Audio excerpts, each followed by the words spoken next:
Hey guys, welcome to my channel. My name is Britt and I'm the owner of Even If Candle Company. In this video, I wanted to go over some tips and maybe help you decide whether or not you should be selling your products in stores. Stay tuned. So I don't know of any business owner that doesn't want to be selling their products in stores. But before you sell products in a store, you want to make sure it's the right move for you and your business. Of course, with any store, most stores require a monthly fee and they also take commission. Before I wasted too much time of my own and of the business that I potentially would like to be in, I would ask to see what their terms were. So they would send me a contract to see if we would even work to begin with. So one thing you need to look at when you're seeing this contract is see how long the term is. So some of them are month to month, but most that I've seen are at least a 3-month to 6-month commitment. So that's a good and it's a bad thing. So of course, you like the idea that you are in a store and you have that stability of that timeline. But that can also mean that you're stuck in a place that you're not selling very much product. So make sure you do your research before you sign any contract with the store. You want to know, where is this location? First of all, there are some scams going out there, so you want to make sure it's a legitimate business and you see the actual building. You want to see what their vibe is and what they're really like. What else do they sell in their store? Is it a good reflection if your business was in there? Thirdly, how is their foot traffic? You want to make sure that it's in a good location and you want to see their busiest days and you want to see their least busy days. Sometimes, in my opinion, I'll see a store and they're really busy, but it's not even busy to them compared to, let's say a Saturday or a Friday evening. So that's a really good thing. So make sure you talk with the owner and you also just get a feel. There's been times when I kind of just sat there in the parking lot just to see, how it all went down, like what customers were going in there. Was the location good? How busy were they on a Monday and how busy were they on a Friday? You want to know all these details before you commit to anything. When you know the foot traffic in that location, it gives you some peace of mind whether or not you think your product is going to sell well enough. So when I first started out this business, I was putting feeling over logic.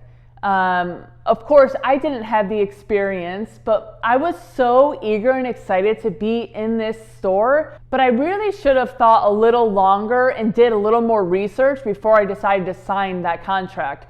Now, thankfully, this contract was only a 3-month, so it wasn't a huge commitment, but it was long enough being a brand new business owner.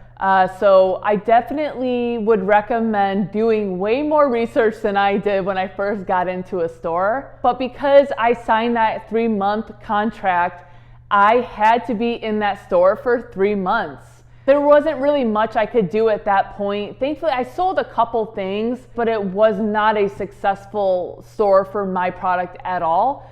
And it also definitely mattered that it was in a time where my product, like candles, didn't really sell as much. So like July and August aren't the biggest months to be selling that type of product. So I wasn't seeing much at all because no one wants a candle when they're outside vacationing. But like I said, being my first store and being a brand new business owner, there were so many things I had to learn. And there are times when you are just gonna have to dive in and take that chance and risk. So when you're in a store, you wanna make sure you know what your break-even point is. That means how many products of yours will you need to sell in order to cover the rent and commission fee. Let's do a little bit of math. In order to find out your break-even point, you're going to take into account the profit that was made and then divide that by what the rent and commission is. Now, this amount doesn't include the gas to get there, and it doesn't include the time that you took to make this product. So that is how you figure out what your break-even point is. So as you can see, the rent and the commission really does add up quickly. So make sure you're doing your research. You know how busy these stores are. You know the owner. You can see how busy it can really get at their busiest time and how busy at their slow times. All of this is so important to figure out if this is the right move for you. Don't compare your business to others. If it's not right for you, it's not right for you. And down the road, it might be.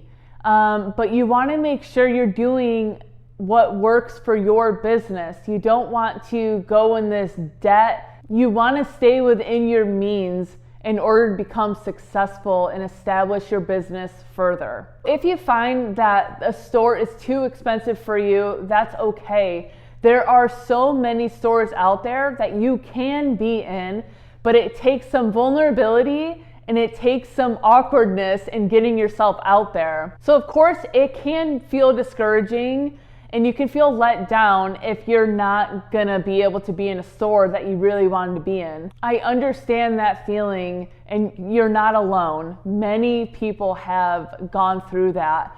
But it does take some effort and ambition behind you in order to get yourself out there more.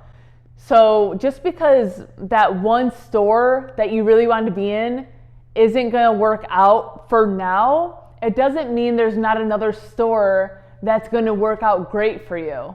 So make sure you don't give up, you make some cold calls, or you can take your product to stores, talk with management, talk with the owner of a small business, say, hey, I would love to talk with you and see if there's any future potential of selling in your store. Of course, you want to do your research and make sure that these are stores that you'd want to sell your product in to begin with. They might say, oh, I love your product, but I already have that vendor in here. That's fine. At least you put yourself out there. They didn't say necessarily really no. People move or they decide that that store isn't right for them. So you might actually be the next person that's able to sell and take their place. So make sure you don't burn any bridges. You keep a professional and positive attitude when you're speaking with these people. So give them your business card. Like I said, you can even show them the product so they know exactly what could be in their store in the future. People love face-to-face time, especially if your product is gonna be in their store. Go meet people, especially if it's like a new area like I'm in. You never know where it can lead for your business. So those are just a few tips of mine. Thank you so much for watching and supporting this channel. I really appreciate it and I can't wait until the next video. God bless.